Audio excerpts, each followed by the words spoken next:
प्रभाग क्रमांक 11 मध्ये जवळजवळ 118 बचत गट आहेत. तरीही तुमच्यावरती विश्वास ठेवलाय आणि तुम्हाला तिकीट दिलं, काय नक्की कारण काय याच्या मागचं? त्या महिलेसाठी मी काय करू शकते किंवा त्या नागरिकांसाठी मी काय करू शकते हे जास्ती महत्वाचं आहे. ते इथून येतं, काम करायचे मला मनापासून करायचं. प्रत्येक महिलाही माझ्या गळ्यात पडते की माझ्या तृप्तीत आहे. मला ते खूप बरं वाटतं, कारण मी खूप काम केलंय महिलांवर. आमचं नातं खूप वेगळं झालं, एक विश्वासाचं, आपुलकीचं खूप नातं झालंय महिलांमध्ये. इलेक्शनचं वातावरण आहे, माणूस येणार, इलेक्शन पुरतीच येतं, पण ही तृप्ती शिंदे कधीच नाही. तृप्ती शिंदे आजही, उद्याही आणि पुढेही असणार आहे त्यांच्याबरोबर, ही त्यांना खात्री मी पटवून दिली आहे स्वतः. समोर इलेक्शन आहेत म्हणून ही कामं चाललेत का? हे मनापासून काम करते मी. इलेक्शन आहे म्हणून मी काम करत नाहीये. हे सातत्याने करत आली आहे, करत राहणार पण आहे. काय अपेक्षा आहेत बरं लोकांच्या? की मला या लोकांच्या समस्या सोडवण्यात मला जेवढा आनंद आहे ना, तेवढं पद घेण्यात मला आनंद नाही. लोक तेच इतकं वाईट वाटतं, कारण मी स्वतः बघितलंय की बाबा एवढं घरात पाणी येतंय लोकांच्या, ड्रेनेजचं. आपण एक वेळेस वास सहन करू शकत नाही. ती लोक आज त्या पाण्यात राहत आहेत. फक्त सुतारदऱ्यात लोकांना 20 मिनिटं फक्त पाणी येतं. 20 मिनिटात लोक किती काम करणार? की बाबा पाणी भरणार, कामाला जाणार, आणि पाण्याचं टायमिंग पण पहाटे 4. माणूस उठणार किती, कामं करणार किती आणि कामाला जाणार किती? फक्त मला संधी भेटू दे, मी नक्कीच त्या पाण्याचा प्रॉब्लेम नक्कीच सॉल्व्ह करणार, हे मनापासून सांगते. पण मला प्रभागातल्या लोकांसाठी करता येईल यामध्ये मला जास्त इंटरेस्ट आहे, की बाबा त्यांच्या समस्या काय त्या सोडवण्यासाठी मला जास्त इंटरेस्ट आहे.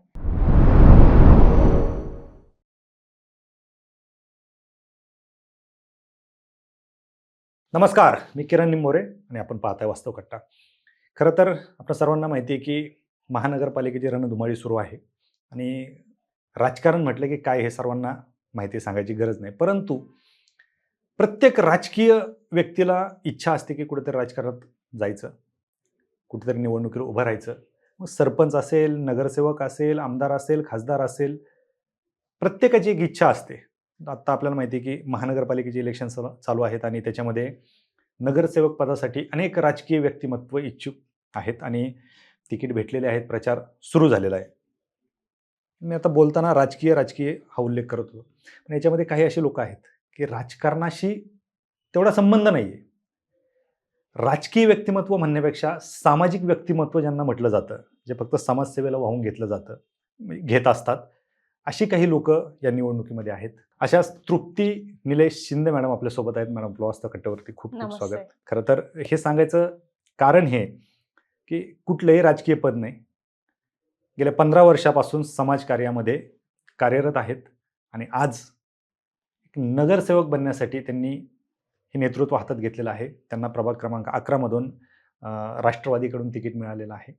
एकंदरीत त्यांच्याविषयी ज्यावेळेस माहिती घेत होतो त्यावेळेस कळलं की राजकारणाशी काहीच घेणदेण नाही आहे, समाजकारणाशी बांधिलकी आहे आणि त्या समाजकारणातून जी काही कामं चालू आहेत, जी काही आजपर्यंत कामं केलेली आहेत आणि कशा पद्धतीने त्यांच्या राजकारणामध्ये एंट्री झाली आणि कशा पद्धतीने त्यांनी या समाजकार्यात प्रवेश केला आणि कशा पद्धतीने त्यांचं काम चाललंय, याच्यावरती खरं तर आज चर्चा करण्यासाठी तृप्ती मॅडमला आपण आमंत्रित केलेलं आहे. मॅडम, पुनश्च एकदा आपलं खूप खूप स्वागत. खरं तर तुमच्याविषयी ज्यावेळेस माहिती घेत होतो त्यावेळेस हे लक्षात आलं की राजकारणाचा जास्त गंध नाही, परंतु एक उच्च शिक्षित स्त्री की जिला समाजकार्याची आवड होती. नक्की समाजकार्य करत असताना हा वारसा माहेरकडून आलाय की सासरकडून आलाय? माहेरकडून नक्कीच, म्हणजे माहेरकडून आणि सासरकडून दोन्हीकडून आहे. बरं, काय म्हणजे माहेरची पार्श्वभूमी काय होती? माहेरची पार्श्वभूमी अशी की माझे बंधू राजकारणात होते. त्यांच्या थ्रू म्हणजे महिलांसाठी किंवा ते जे बचत गट आहेत त्या महिलांसाठी काही करण्याची त्याची जी आवड आहे, किंवा प्रभागातील महिलांसाठी चित्रकलेचे जे काही स्पर्धा आहे, त्याच गणपतीच्या मंडळाच्या थ्रू विविध कार्यक्रमात जी ओढी लागली ती आतापर्यंत ती ओढी चालूच आहे. बरं, म्हणजे त्यांचे हे होते का, महिलांचे गट होते का? बचत गट. आता तो काय वारसा तुमच्याकडे आला बचत गटाचा? हो, माझ्याकडे पण आला. माझे आता या प्रभागामध्ये, प्रभाग क्रमांक 11 मध्ये जवळजवळ 118 बचत गट आहेत. किती? 118 बचत गट? हो. बर. तर ते पण आपले सगळे आपल्या वस्ती विभागातले आहेत, अर्धे सोसायटी विभागातले आहेत. खूप सारी कामे आपण महिलांसाठी करतो. माझं पर्सनली इतकं महिलांची नातं झालंय, एक विश्वासाचं, आपुलकीचं. आज त्यांच्या बळावरच मी आज पुणे महानगरपालिकेच्या निवडणुकीसाठी उभी आहे. की बाबा प्रभागात एवढ्या समस्या आहेत, त्या नक्कीच मला सोडवायच्यात आणि या समस्या सोडवण्यासाठी ज्या माझ्या महिला भगिनी आहेत त्या मला नक्कीच सपोर्ट करतायत. त्याबद्दल मी खूप आनंदी आहे की बाबा माझ्याकडे एवढा महिला वर्ग आहे. मला एक प्रामाणिकपणे प्रश्न विचारू वाटतो, कारण आजपर्यंत जेवढे इच्छुक उमेदवार असतील ज्यांना तिकीट मिळाले, आमच्याकडे आले किंवा आम्ही पाहतोय, प्रत्येकाकडे कुठलं तरी एक राजकीय पद आहे. तुमच्याकडे ना कुठलं राजकीय पद आहे ना कुठलं पद होतं, तरीही तुमच्यावरती विश्वास ठेवलाय आणि तुम्हाला तिकीट दिलं. काय नक्की कारण काय याच्या मागचं? वास्तव कट्ट बोलतोय, वास्तव सांगून टाका. कारण म्हणण्यापेक्षा मी महिलांकडे जात होते किंवा मी माझी ओळख करून देत होते की बाबा मला कुठल्या पदाची गरज नाही त्याच्यासाठी. त्या महिलेच्या मनात मी कशी जाते हे महत्वाचं होतं माझ्यासाठी. त्या महिलेसाठी मी काय करू शकते किंवा त्या नागरिकांसाठी मी काय करू शकते हे जास्ती महत्वाचं आहे. ते इथून येतं. काम करायचे मला मनापासून करायचं. मला पक्षात खरंच काही असा रस नाही, पण मला लोकांसाठी नक्कीच काही ना काहीतरी करायचं. हे सगळं जे काही आहे ते माझ्या मिस्टरांकडून आलं. बाबा तू समाजासाठी काहीतरी कर, की आपल्याला जे काय देतंय दे. म्हणजे सगळं व्यवस्थित आहे, आता परिस्थिती वगैरे इतकी छान आहे. ते स्वतः राजकारणात आहे, त्यांच्याकडे पद आहे. पण मला खूप ठिकाणी आलं की तुम्ही पद नाही का पक्षात या, तुम्ही हे पद घ्या. पण माझी खरंच मनापासून इच्छा होत नाही. तुम्ही मला प्रभागात काही सांगा, महिलांसाठी काहीतरी सांगा, नागरिकांसाठी काहीतरी, ते नक्की करायला तयार. बर, म्हणजे तुमचे पती निलेश शिंदे हे आता पदाधिकारी आहेत पक्षाचे, तरी तुम्हाला तिकीट दिले. काय नक्की आता तुम्ही तुमच्या प्रभागात फिरताय, ज्यावेळेस फिरत असतात तुम्ही, आता प्रचाराचा मोसम सुरू आहे, प्रत्येक उमेदवार प्रभागात फिरतो, प्रत्येक जण तुम्हाला काहीतरी अडचणी सांगत असेल, पण तुम्ही सांगताय की तुम्ही आजपर्यंत समाजसेवेमध्ये स्वतःला वाहून घेतलेलं आहे. एक नागरिक म्हणून तुम्हालाच काय समस्या जाणवतात? काय समस्या आहेत तुमच्या वॉर्डामध्ये? या प्रभागात समस्या आहे ती रस्त्याचे खड्डे, दिवे आणि ड्रेनेज, पाणी. या समस्या या आहेत प्रभागात. आणि ज्या काही आता समस्या आहेत, जेवढ्या माझ्याकडून होतात त्या आम्ही आता स्वखर्चातून करतोय. म्हणजे तिथे ड्रेनेज साफ करणे असू दे, लाईट बसवणे असू दे, कॅमेरे बसवणे, हे आतापर्यंत आपण स्वखर्चातून करत आलेलो आहोत. कुठलाही पद किंवा कुठलाही निधी नसताना ही कामं आपण आता स्वखर्चातून करतोय. म्हणजे याच्यासाठी सर्व काय फंड लागतो तुम्ही स्वतः करताय? हो. का बरं? तेच समाजासाठी काहीतरी करण्याची आवड आहे त्यामुळे. पण तेव्हापासून अजून चेंबर लाईन झालीच नाहीये तिथं. ती कारण की ज्या काळी म्हणजे एक मजली घर होतं, त्यावेळेस आपण 3 इंची जी चेंबर लाईन होती, आता तीच घरं 4-4 मजली झाली. त्यामुळे तो लोड येतोय. तर ती नवीन लाईन टाकण्यासाठी मला नक्कीच करायचं, कारण खूप साऱ्या लोकांच्या घरात ते पाणी जात आहे, की बाबा आजकाल त्या घरात बसवत नाही लोकांना, किंवा लोक आजारी पडतात सारखे. आणि प्रत्येक वेळेस कंप्लेंट येते, आपल्या रोजच्या कंप्लेंटी चालू आहे ड्रेनेजवर. ड्रेनेज साफ करणं असू दे, पण ते किती दिवस करणार? बरोबर, ती लाईन बदलणं गरजेचं आहे. बरोबर. हे आतापर्यंत बदलच नाही का? नाही, आता घुसीने इतकं पोखरलंय की ते चेंबर खचले, लोक त्यावर राहतात. आणि काय झालंय, चेंबर लाईन आणि घरं, चाळीचं कसं असतं, रूट कमी म्हणजे रस्ता कमी असतो, त्यातच तुमचे दारातनं ते सगळं पाणी उलट घरात येतं. मग ते घरातनं किचन मधून, हॉल मधून लोक काढतायत, फोटो पाठवतायत. ते फार वाईट वाटतं आपल्याला की अशी वेळ कोणावर येऊ नये. कसे राहतात कसे लोक तेच इतकं वाईट वाटतं, कारण मी स्वतः बघितलंय की बाबा एवढं घरात पाणी येतंय लोकांच्या ड्रेनेजचं. आपण एक वेळेस वास सहन करू शकत नाही, ती लोक आज त्या पाण्यात राहतायत. आता याच्यात तुमचं आहे का नियोजन, म्हणजे काय विजन काय याच्यात? काय मला फक्त की बाबा आता जर मला यावेळेस संधी भेटली तर मी पहिलं काम ते करणार आहे, कारण की लोकांना अन्नही जात नाही हो. ते म्हणजे खूप सारे समस्या आहेत तिथे, पण ड्रेनेज लाईन जर करता आले ना तर मी नक्की करणार. पहिलं विजन तेच असतं. तेच. आणि रस्ते. बरोबर. रस्त्याचे काय प्रॉब्लेम आहेत आता सध्या? रस्ते पण मध्ये खूप काही पाणी टॅप मारलेले आहेत, त्यामुळं रस्ता खोनला की तो तिथल्या तिथं हे केला, त्यामुळे ते खड्डे झालेले आहेत खूप ठिकाणी. आणि ज्येष्ठ नागरिकांना कसं जाता येताना खूप सारे ऍक्सिडेंट असे खूप सारे कानावर येतं की बाबा आज आमच्या आजी पडल्या किंवा त्यांना टाके पडले. मग अशा काही गोष्टी होऊ नये म्हणून आपण स्वतः जवळजवळ खूप ठिकाणी, आता मला ते पैशाचं नाही ना काढता ना, स्वखर्चातून आपण कॉन्क्रीट करून दिलेलं आहे. जिथे गरज आहे तिथे आपण आता सध्या कॉन्क्रीट केलेलं आहे. पण ही सगळी कामं आता आपली स्वखर्चातून चालू आहे. बाबा लाईट बसवणं असू दे, आता खूप ठिकाणी वस्ती विभाग एवढा वाढलाय की म्हणजे पोल लाईट खूप कमी पडतात किंवा महिलांना असुरक्षता वाटायला लागली त्या प्रभागात. तर त्यासाठी आपण स्वतः स्वखर्चातून लाईट बसवतोय, खूप साऱ्या लाईट बसवल्यात.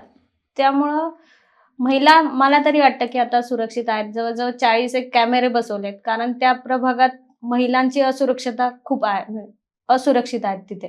त्या महिलांसाठी किंवा जे काही चालू आहे वातावरण, युवा पिढी, त्यांच्यासाठी आपण कॅमेरे बसवलेले आहेत. जवळपास प्रभागात 40 कॅमेरे आपण वस्ती विभागात बसवले. पाण्याची टाकी एकच आहे आणि वस्ती विभाग एवढा वाढलाय की ते पाणीच पुरत नाहीत लोकांना. मग लोकांचं मोटार लावणं किंवा मग जर मोटार लावली तर पुढच्या चाळीत पाणी जात नाही. बरोबर. मग असे खूप सारे प्रॉब्लेम्स आहेत की बाबा एकच टाकी, आता एक टाकीचं काम म्हणजे का माहित नाही मला कारण त्याचं, पण एक काम टाकीचं काम झालं तर ते नक्कीच म्हणजे सुतारदऱ्यात तरी काही पाण्याचा प्रॉब्लेम राहणार नाही. बाकी ठिकाणी पाणी आहे, फक्त सुतारदऱ्यात लोकांना 20 मिनिटं फक्त पाणी येतं. 20 मिनिटात लोक किती काम करणार की बरोबर. बाबा पाणी भरणार, कामाला जाणार आणि पाण्याचा टायमिंग पण पहाटे 4. मग माणूस उठणार किती, कामं करणार किती आणि कामाला जाणार किती. बरोबर. खूप तुमचं सारं. काही नियोजन आहे का याच्यावरती काही ठरलेलं? आता तरी सध्या पाण्याचा प्रॉब्लेम म्हणजे जी टाकी आहे सगळी टाकीचं काम झालेलं आहे. फक्त काम काहीतरी केस चालू आहे त्यावर. जागेअभावी ते काही केसचं काम चालू आहे, त्यामुळे ती रखडलेली आहे.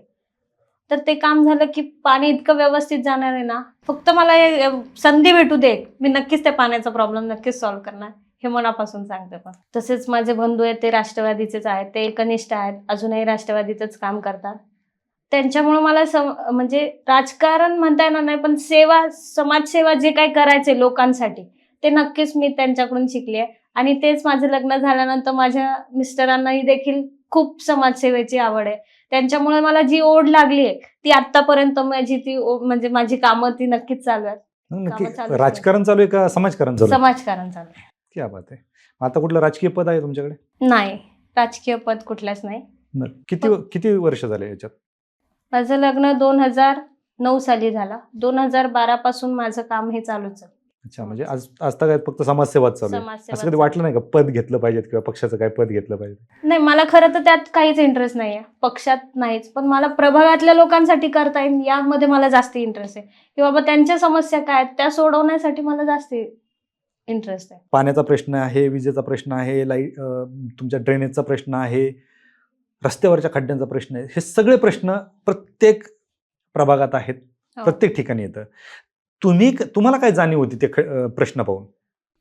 म्हणजे तो प्रश्न इतका गंभीर आहे की बाबा जुन्या काळी कसं वस्ती विभागात एक मजली घर होतं, आता त्याच वस्ती विभागात 2-2, 3-3 मजली घरं झाली. चेंबर लाईन ही 3 इंची, लोड किती घेणार? बरोबर. त्यासाठी नवीन चेंबर लाईन टाकणं गरजेचं आहे, कारण गेल्या अनेक वर्ष ही चेंबर लाईन बदलण्यातच आलेली नाही. त्यामुळे घुशी लागणं, वारंवार चेंबर चॉकअप होणं किंवा त्यामुळे त्या लोकांच्या घरात रिवर्स पाणी जाऊन त्यांच्या किचनमध्ये, त्यांच्या हॉलमध्ये त्यांची मुलं आजारी पडणं, अशा अनेक समस्या आहेत त्या प्रभागात. त्यासाठी मला की बाबा चेंबर लाईन बदलणे हे जास्ती महत्वाचं आहे. बरं. आता ज्या वेळेस तुम्ही प्रभागामध्ये फिरत असता, ह्या सगळ्या अडचणी तुमच्या लक्षात येतात.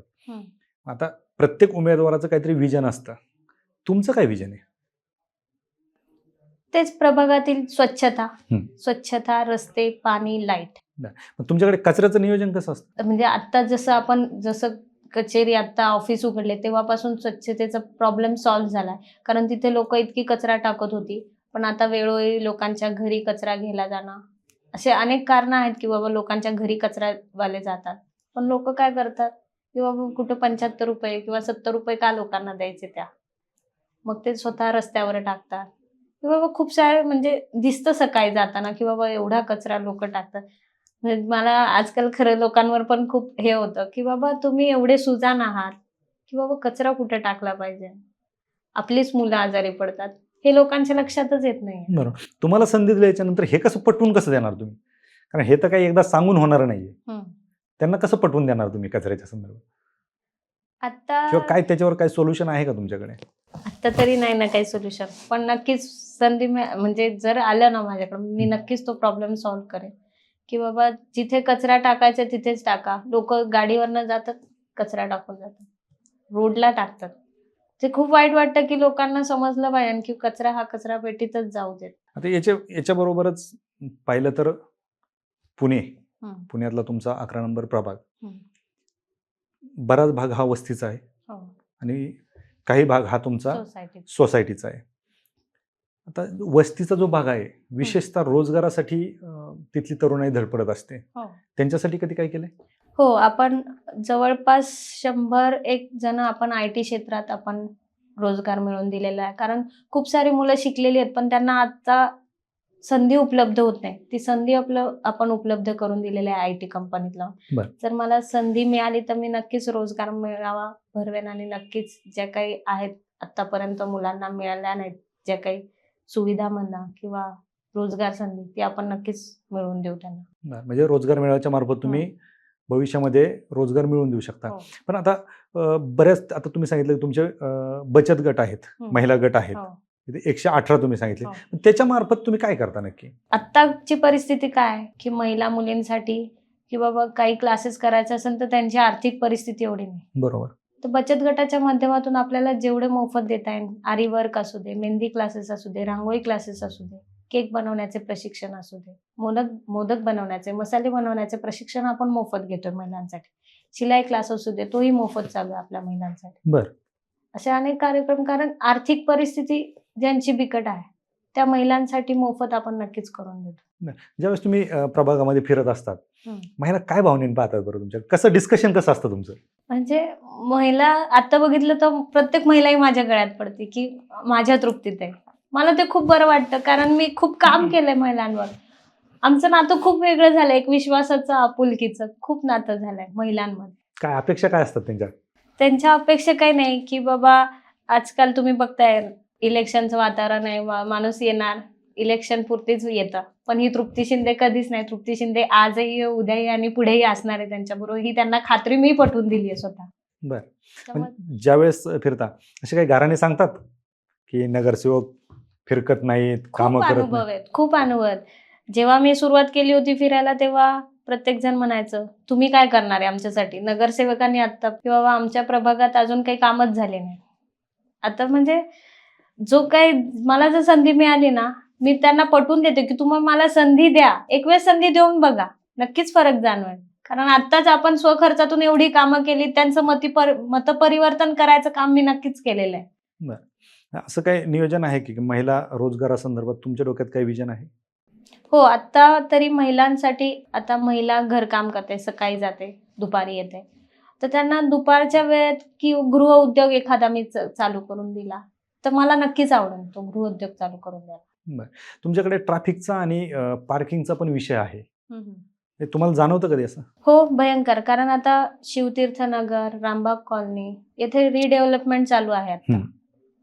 तर म्हणजे आता समजा 100 घर आहेत तर ते 100चे 1000 ही नक्कीच होणार, पुढे मागे ट्रॅफिक होणार.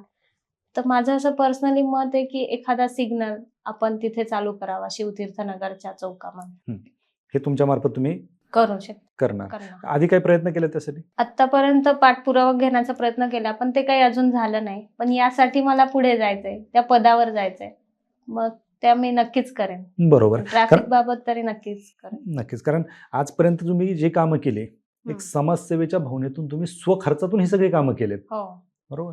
ज्यावेळेस तुमच्याकडे सत्ता असेल किंवा तुम्ही नगरसेवक असाल किंवा तुमच्याकडे कुठलं पद असेल तर निश्चित तुमची समाजसेवेची भावना आणि इकडची मिळालेली ताकद याच्यातून तुम्ही चांगलं काम करू शकता. पण महिलांसाठी काय असे उपक्रम वगैरे करत असता तुम्ही? कारण बऱ्याच वेळा आता इलेक्शन आले तर सगळे प्रत्येक जण ते हे करत असतात. महिलांसाठी खरं तर महिलांचं कसं असतं, चूल, मूल आणि घर हे महिलांना माहिती आहे. कारण मी एक महिला आहे, मी त्या महिलेला नक्कीच समजू शकते. आजकाल महिला स्वतःसाठी वेळ काढत नाही. त्या महिलांनी स्वतःसाठी वेळ काढण्यासाठी मी अनेक प्रभागात कार्यक्रम घेतलेले असू दे, महाबोंडला असू दे, मंगळागौरचे कार्यक्रम असू दे, की बाबा आजकाल महिलांना वेळही नसतो मेहंदी काढण्यासाठी, तर आपण नागपंचमी निमित्त देखील आपण महिलांना मोफत मेहंदी काढण्याचा कार्यक्रम देखील आपण ठेवले होते. म्हणजे आता तुम्ही हे जे काही महिलांसाठी कार्यक्रम करताय, समोर इलेक्शन आहेत म्हणून ही कामं चाललेत का? नाही नाही, तसं काहीच नाही. तुम्हीच मगाशी म्हणलात की गेले इतके वर्षात 15 वर्ष तुम्ही या प्रभागात काम करताय, तर तसं काही नाहीये. हे मनापासून काम करते मी. इलेक्शन आहे म्हणून मी काम करत नाहीये. हे सातत्याने करत आली आहे, करत राहणार पण आहे. क्या बात आहे. म्हणजे लोकांनी संधी दिली तर आणखीन याच्यापेक्षा जास्त तुम्ही जोमात काम करू शकता. बरं, याच्या व्यतिरिक्त जर आपण पाहिलं तर लोकांना अपेक्षा असतात की आज आम्ही ज्या उमेदवाराला नगरसेवक म्हणून निवडून देण्यासाठी मतदान करतोय त्याच्याकडून लोकांच्या काहीतरी अपेक्षा असतात. काय अपेक्षा आहेत बरं लोकांच्या? आता तुम्ही फिरताय, मला त्या अपेक्षांवरती तुमच्याकडून जाणून घ्यायचंय खरं. लोकांच्या अपेक्षा म्हणजे साधारण आहेत की बाबा माझे रस्ते आहेत, ड्रेनेज आहे, पाणी हा, आहे. हे त्यांच्या झालं लोकांच्या रस्ते, याच समस्या आहेत. रस्ते, पाणी, ड्रेनेज. याच्या पलीकडे अजून काय आहे? आणि सोसायटीचं कसं आहे की सोसायटीत रस्ते झाले पाहिजे आणि ट्रॅफिक नाही झालं पाहिजे ना, की आता सोसायटीत रिडेव्हलपमुळे घरं वाढणार आहेत. तुमच्याकडे माझ्या माहितीनुसार ग्राउंड नाहीयेत हो. काही, म्हणजे मुलांना खेळण्यासाठी किंवा युवकांना खेळण्यासाठी काय आहे तुमच्या डोक्यात प्रोव्हिजन? हो, मला तरी स्वतःचं मत आहे की एक क्रीडा संकुल हवं. कारण मी खूप ठिकाणी बघते की या प्रभागातील मुलांसाठी की बाबा स्विमिंगसाठी खूप जणांच्या अपेक्षा असतात की एखादं क्रीडा संकुल असावं, जिथे मल्लखांब असावा, खो-खो असे पारंपरिक खेळ पण असावे. त्यासाठी क्रीडा संकुल असणं गरजेचं वाटतं मला. तुमच्या विजन मध्ये आहे ते? हो. करणार तुम्ही? हो, नक्की करणार. आणि वृद्धांसाठी काय? कारण त्यांच्याकडे बिचाऱ्यांकडे घरातलेच लक्ष देत नाही. तुमचं काय लक्ष आहे का नाही? खरं तर ज्येष्ठांसाठी आजकाल बघितलं तर एवढं रस्त्यामध्ये एवढं लोकांना बसायला जागा नसते. बरोबर. त्यासाठी मला नक्कीच काहीतरी ज्येष्ठांसाठी काहीतरी करायचं किंवा जेणेकरून ते शांतपणे घरात म्हणजे बाहेर जरी एखादा हॉल दिला त्यांना किंवा त्यांच्या करमणुकीसाठी तिथे काय करता येईल. बरोबर. म्हणजे असे जसे काही कट्टे असतात कट्टा हा किंवा ज्येष्ठांसाठी. ज्येष्ठांसाठी कट्टे वगैरे असतात, ते येऊन त्यांचा विरंगुळा होईल, हे तुमचं हो. हे पण विजन आहे. हो. नक्कीच. कारण वृद्धांकडे किंवा ज्येष्ठ नागरिकांकडे दुर्लक्षित होतात ते, त्यांच्याकडे कोणाचं जास्त लक्ष नव्हतं. तुमचं लक्ष आहे, ही सगळ्यात मोठी गोष्ट आहे. या सगळ्या गोष्टी तुमच्या याच्याकडे येऊयात आपण परत प्रभागाकडे. परंतु तुम्ही पूरग्रस्तांना पण मदत केली होती. कोल्हापूरमध्ये जेव्हा पूर आला होता तेव्हा तुम्ही ऐकलंच असेल की सगळ्या गावचे गाव पाण्यामध्ये हो, होते. पाण्यामध्ये काय सिच्युएशन होती त्यावेळेस? तेव्हा खूप वाईट वाटलं होतं. तेव्हा आपण स्वखर्चातून त्यांना जे काही धान्य पुरवता येईल ते पुरवलं होतं. कपडे आपण म्हणजे सगळंच वाहून गेलं होतं. त्यामुळे लोकांची परिस्थिती बिकट झाली होती. मग त्यांना धान्याचं किट असू दे, भाजीपाला असू दे, कपडे असू देत, आपण स्वतः त्रिमूर्ती मंडळाच्या माध्यमातून आपण देखील त्या लोकांना पुरवलं होतं. क्या बात आहे. म्हणजे फक्त प्रभागापुरताच विचार न करता एक सामाजिक बांधिलकी जी आहे ते पुण्यातून कोल्हापूरपर्यंत पण गेले. कोविडमध्ये पण तुमचं खूप काम ऐकलंय आम्ही, म्हणजे लोकांपर्यंत भाजीपाला पुरवणे, किराणा पुरवणे. काय म्हणजे कशा पद्धतीने नियोजन करत होता तुम्ही? कोरोनाच्या काळाची परिस्थिती तुम्हाला माहिती आहे खूप बिकट होती. लोकांना बाहेर जाता येत नव्हतं किंवा आजकाल सोसायटी एरियामध्ये मुलं बाहेर गावी शिकायला गेलेली आहेत किंवा बाहेर सेटल झालेली आहेत. तर त्या ज्येष्ठ नागरिकांसाठी भाजीपाला, धान्याचं किट, कुठं त्यांना औषधं पुरवणे, सिलेंडर देणे, हे काम आपण सोसायटीसाठी करत होतो. तसेच वस्ती विभागात सगळ्यांचेच घर म्हणजे कामं थांबली होती किंवा म्हणजे काय म्हणतात, हातावरची पोट. हातावरची पोट आहे. त्यामुळं आपण त्यांचा जास्ती विचार केला की त्यांना भाजीपाला, कुठे धान्याचं किट, दूध पुरवलं, औषधं पुरवलं. कसे पुरवायचे कसे? ती मंडळाच्या त्रिमूर्ती मंडळाच्या माध्यमातून, त्रिमूर्ती मंडळातली पोरं म्हणजे ती माझा एक परिवारच आहे. तर त्यांच्या मार्फत सगळ्यांमार्फत आपण पुरवत गेलो. मला एक सांगा की या सगळ्या प्रवासामध्ये आता 12-13 ऑफिस स्टाफ पण होता त्यामध्ये. त्रिमूर्ती मंडळ असू दे, पूर्ण ऑफिस स्टाफ आमचा कोरोना काळात ऍक्टिव्ह होता किंवा काम चालू होतं आमचं कोरोना काळात. मला भीती नव्हती कोरोनाची? नाही, ऍक्च्युली खरं सांगायचं तर मी कोरोनाच्या काळात जसं लॉकडाऊन लागलं, आम्ही जस्ट फिरायला गेलो होतो, तर फिरताना तिथं समजलं की लॉकडाऊन लागलं. म्हणजे गावाला आमचं घर आहे सारोळ्यात, मी मुळशीची आहे. निवे सारोळ माझं गाव आहे. तिथे आम्ही गेलो होतो सुट्ट्यांमध्ये राहायला. तर तिथे लॉकडाऊन लावलं तर आम्ही तिघे सगळे तिथेच थांबलो. माझे मिस्टर एकटे इथे होते. बरं. काय म्हणजे अशी भीती नव्हती वाटत की बाबा ते तर इकडे एवढं फ्रंटला राहून काम करतायत, म्हणजे लोक घराच्या बाहेर निघत गावाला खूप मला असं वाटायचं की बाबा हे एकटेच आहेत, की कसं होत असेल त्यांचं. एक तर गावाला रेंज नाही, फोन नाही. खूप खूप वाईट दिवस होते ते माझ्यासाठी. बरोबर. ती सिच्युएशन तशी होती. पण ह्या 12 वर्षामध्ये एकतर तुमचे पती पूर्ण वेळ राजकारणामध्ये, तुम्ही समाजकारणामध्ये, काय नक्की समाजासाठी तुम्ही दोघांनी वाहून घेतलं होतं. कधी त्यांचं असं प्रेशर नसायचं की राजकारणात कुठेतरी पद घे किंवा राजकारणात सक्रिय हो, असं काही नव्हतं? नाही, असं काही कधी म्हणालेच नाहीत मला की तू राजकारणात ये. त्यांना माहिती आहे की बाबा मला ओढ कशात आहे, की बाबा मला कुठे आनंद मिळतोय. की मला या लोकांच्या समस्या सोडवण्यात मला जेवढा आनंद आहे ना तेवढं पद घेण्यात मला आनंद नाही. बरोबर. 2017ला पण तुमच्या नावाची चर्चा होती. हो तुम्ही इलेक्शनला उभे राहणार होतात. हो. काय झालं होतं त्यावेळेस? 2017 मध्ये जे आता आहे की बाबा निवडणुकीसाठी उभं राहायचे त्यावेळेस ही आमची मनापासून इच्छा होती.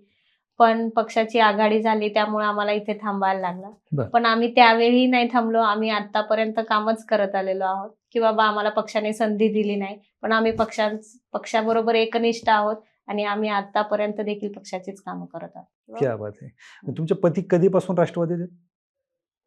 म्हणजे पहिल्यापासून तुम्ही पक्ष बदलला याच्या आधी कधी? नाही, कधीच नाही. म्हणजे आजकालच्या काळामध्ये कपड्यांपेक्षा पक्ष जास्त पक्ष बदलले जास्त जातात. नाही, त्यांचे विचार अजितदादांचे आहेत. म्हणजे त्यांना खूप राष्ट्रवादीचे ते जुने कार्यकर्ते आहेत. म्हणजे शरद पवारांपासून त्यांचं खूप विचार आहेत त्यांचे जोपासलेत त्यांनी. मग काय वाटतं त्यामुळे तुम्हाला? त्यांच्या मनातच राष्ट्रवादी आहे. त्याला कोणी बदलू शकत नाही. बरोबर. काय वाटतं तुमचे नागरिक तुम्हाला संधी देतील? हो, नक्कीच. मला माझ्या नागरिकांवर विश्वास आहे. कारण नागरिकांशी माझं एक नातं झालंय खरं तर. म्हणजे ते विश्वासाचं असू दे, आपुलकीचं असू दे. त्या बळावर मी आज इथे आहे आणि या पुणे महानगरपालिकेच्या निवडणुकीसाठी उभी आहे. आता आपण मेन म्हणजे रस्ते, पाणी, ड्रेनेज लाईन असतील किंवा इतर समस्यांवरती आपण बोललो. पण याही पलीकडे जाऊन काहीतरी पुणे आहे. मग कॉलेज स्टुडंट असतील, विद्यार्थी असतील, या विद्यार्थ्यांसाठी काय केलं आजपर्यंत? विद्यार्थ्यांसाठी खरं तर गरजू जे विद्यार्थी आहेत की बाबा त्यांची शैक्षणिक फी भरू शकत नाही, असे आपण वर्षानुवर्ष शैक्षणिक फी भरत आलेलो आहोत. त्यांना काही जर म्हणजे शिक्षणाबाबत जर काही समस्या असेल त्या नक्कीच आपण सोडवल्या आहेत. तसेच गरजू विद्यार्थ्यांना आजकाल खूप सारे बघता की बाबा काही काही जण रिक्षाने जाऊ शकत नाही, व्हॅनने जाऊ शकत नाही. त्या विद्यार्थ्यांसाठी आपण मोफत गरजू विद्यार्थ्यांसाठी आपण मोफत सायकल वाटप देखील केली आहे. बरं. आणि आमच्या सोसायटी एरियात ज्या सायकल्स आहेत त्या रिसायकल करून किंवा त्या सायकल ज्या जुन्या आहेत त्या नवीन करून आपण गरजू विद्यार्थ्यांना मोफत दिल्या आहेत किंवा घरकाम करणाऱ्या महिलांना देखील मोफत करून दिल्या आहेत. क्या बात आहे. पण आता मला एक सांगा, एकतर पती राजकारणात, तुम्ही आता राजकारणात, समाजकारण आणि राजकारण. समाजकारणाचं काही ते भूत असतं ते तुमच्यातून निघणार नाही बाहेर. पण मग आता हे कसं सांभाळणार? घरं सांभाळायचंय, महानगरपालिका सांभाळायचे, वार्ड सांभाळायचंय आणि संसारही सांभाळायचंय. सगळं सांभाळू शकते एक बाई, सगळं घर सांभाळू शकते, काम सांभाळू शकते. तर मी का नाही सांभाळू शकत? वार्डाला न्याय मिळेल पण हे सगळं सांभाळताना? नक्की नक्की मिळणार. आणि नागरिकांचा माझ्यावर तेवढा विश्वास पण आहे की मी नक्की काहीतरी करून दाखवणार. तुमच्याकडे 2 भाग आहेत, एक वस्तीचा भाग आणि एक सोसायटीचा भाग. जर आपण तसं डिफरन्शिएट करू शकत नाहीत, पण आहेत 2 टप्पे. बॅलन्स. तर आता काय नक्की तुम्ही वस्तीमध्ये खूप काम केलंय, पण सोसायटीसाठी काय केलं तुम्ही आजपर्यंत किंवा काय विजन काय तुमचं? आता सोसायटी ज्या रिडेव्हलपमेंट होत आहे तर आता संख्या आधी कमी होती पण आता संख्या वाढत जाणार. बरोबर. तर त्याच्यात सगळे प्रॉब्लेम येणार. पहिला म्हणजे ट्रॅफिकचा प्रॉब्लेम येणार. घरं वाढली की संख्या वाढणार. बरोबर. मग तो पहिला मेन ट्रॅफिकचा प्रॉब्लेम होणार, पाण्याच्या समस्या होणार, ड्रेनेजच्या समस्या होणार. ह्या सगळ्या गोष्टी सुरळीत होण्यासाठी मला नक्कीच काम करायचं किंवा पुढे काही होऊ नये प्रॉब्लेम. बरोबर. महिला आजकाल स्वतःकडे लक्ष देत नाही किंवा आजकाल आपण बघतोय की महिला नुसत्याच कामाला जातात, घरात काम करतात, स्वतःकडे लक्ष देत नाही. त्या महिलांसाठी किंवा आज खरं सांगायचं म्हणलं तर माझे रिलेटिव्ह आहे रेखा नाणेकर म्हणून, तर त्या इतक्या काम करायच्या तर त्यांना 2 वर्षापूर्वी कॅन्सर डिटेक्ट झाला. त्यातून मला असं वाटलं की बाबा एवढे काम करतात या आणि यांना अचानक झालं की बाबा आपल्या दुसऱ्या महिलेला कुठल्या काही होऊ नये त्यासाठी आपण वेळोवेळी आरोग्य शिबिर असू दे किंवा कर्करोग निदानाचे तपासणी असू दे ते आपण महिलांसाठी नक्कीच मोफत करून दिले आहे. त्यासाठी हे शिबिर राबवलं. किती महिला आल्या? जवळपास वस्ती विभागातून जे सुतारदऱ्यात घेण्यात आलं होतं जवळपास 450 महिलांचा त्याला प्रतिसाद मिळाला. आणि मॉडर्न कॉलनीमध्ये जवळपास 550 महिलांचा. म्हणजे 2 ठिकाणी तुम्ही घेतलं होतं? हो, 2 ठिकाणी घेतलं होतं. तुम्ही ते दाखले वाटप करणे असेल किंवा दवाखान्याचं बिल कमी करणे असेल, हे काय प्रकार आहे? काय आहे की लोकांना आजकाल जे काही शासकीय दाखले असतील, वैद्यकीय दाखले असतील ते काढायला लोकांना आजकाल जमत नाही किंवा त्यांना काही प्रोसेस माहित नसते की बाबा हे कसं करायचं, काय करायचं. मग आपण जे जनसंपर्क कार्यालय जे चालू केलं आहे 2007 पासून प्रभागातील लोकांसाठी, म्हणजे त्या कचेरी थ्रू, ऑफिस थ्रू का कचेरी थ्रू, बरं त्या कचेरी थ्रू लोकांना ज्या काही शासकीय समस्या असेल किंवा शासकीय दाखले असतील, वैद्यकीय दाखले असतील, ते आपण मोफत करून दिलेले आहेत. म्हणजे शहरी गरीब कार्ड असू दे तेही आपण लोकांना मोफत करून दिलेले आहे. काय याच्यातून काय समाधान मिळतं? खूप समाधान मिळतं. म्हणजे म्हणजे आजकाल बघितलं तर त्या जे औषधं मिळतात, आजकाल लोकांना औषधं घ्यायला 9,000, 10,000 महिन्याला लागतात. बरोबर. तर त्या कार्ड थ्रू त्यांना मोफत मिळतंय. बरं. त्यांच्यात त्यांना जे समाधान मिळतं ना, ते खरंच खूप खूप छान वाटतं मला ते त्यांचं समाधान बघून, की बाबा आजकाल आमच्यामुळे ते मिळालंय, त्यांना कार्ड मिळालंय किंवा त्यांच्या थ्रू आम्हाला औषधं फ्रीमध्ये मिळतात किंवा काही ऑपरेशन असेल, दवाखान्याचा खर्च असेल तो कमी अर्ध्या किमतीत होऊन जातो. मिस्टरांनी तर प्रत्येक म्हणजे असं बघितलं नाही की हा माणूस आलाय की ह्याला नाही मदत करणार. प्रत्येकाला जो येईल त्याला आपण मदत करत आलोय आतापर्यंत. म्हणजे त्याची काही समस्या असू दे, त्या समस्या आपण नक्की सोडवण्याचा देखील प्रयत्न केला. असं नाही की एखादी समस्या आली, अशा भरपूर समस्या आल्यात प्रभागात. बरं. तर मग हे त्या फक्त नक्कीच प्रभागापुरतंच लिमिटेड असतं का बाहेरचे कोणी आले समस्या घेऊन तरी पण सोडवल्या जातात? हो, नक्कीच सोडवल्या जातात त्या. म्हणजे असं बघत नाही की ही व्यक्ती या प्रभागातील आहे किंवा ही नाहीये, महिला कशी मदत करणार, असं काही नाहीये. जो येईल त्याला नक्कीच आपण मदत करतो.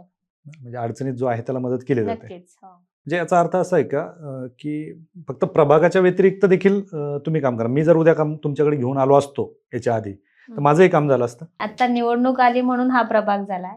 खरं तर प्रभाग नसून मी प्रत्येक परिसरातील नागरिकांसाठी काम करत आली आहे आणि इथून पुढेही काम करत राहणार आहे. मॅडम, खरं तर तुमच्या भागामध्ये टेकड्या भरपूर आहेत. हो. टेकड्या आहे आणि आम्ही पाहतोय की टेकड्यांचा कुठेतरी ऱ्हास होताना दिसतोय.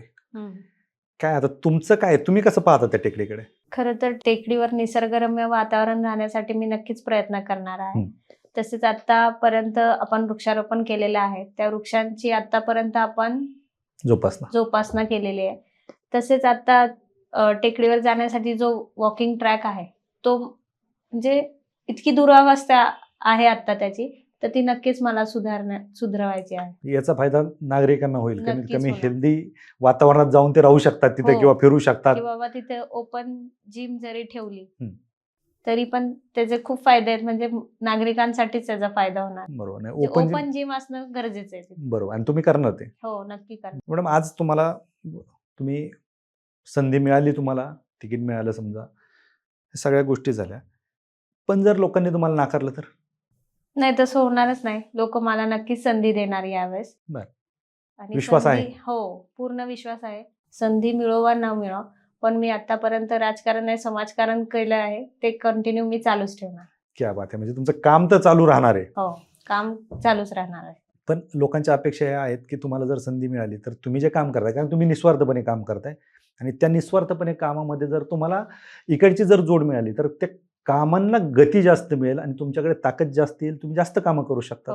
अर्थात नागरिकांनी त्याच उद्देशाने तुमच्याकडे पाहून हे ठरवलेलं दिसतंय की तुम्हाला समोर पाठवायचं आहे.